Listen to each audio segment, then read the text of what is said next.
What if I told you there's a retro-style Honda that looks like it belongs next to a Yamaha XSR, but costs half the price? Yeah, this thing is real. And honestly, it might be one of the smartest daily bikes we've seen this year.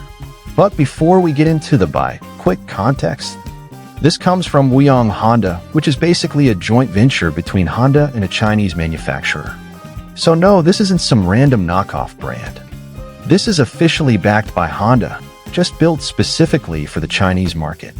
And that's important because bikes like this are often where Honda experiments with affordable, practical concepts. So this is the Honda CGX150. And before you scroll away thinking, oh, just another cheap bike, hold on. Because this might actually be the bike a lot of people have been waiting for, without realizing it. Let's start with the design, because this is where things get interesting.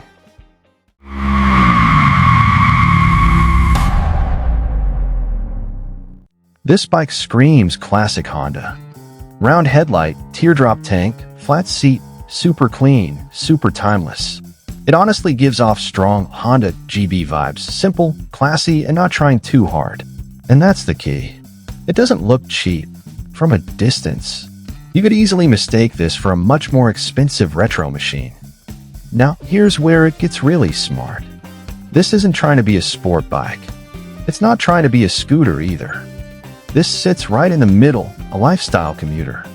Something you ride to work, but also take out on a chill weekend cruise. It's the kind of bike that makes you want to ride, even if you don't have to. And get this, the seat height is just 740 millimeters.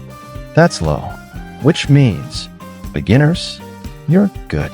Shorter riders, finally something comfortable.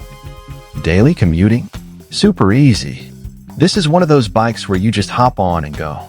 No stress, no intimidation. Now let's talk about the craziest part. This thing costs around 200,000 yen in China. That's roughly 1,300 to 1,500 US dollars. Yeah, let that sink in. A retro-style Honda for basically scooter money. Of course, let's be real for a second. This is still a 150 cubic centimeters bike. It's not built for speed. It's not packed with premium tech. And since it's currently a China market model, we don't even know if it's coming to the US or Europe. But honestly, that's not the point. The real story here is this. What if motorcycles stopped trying to be overcomplicated and just focused on being fun again? Because that's exactly what this bike feels like.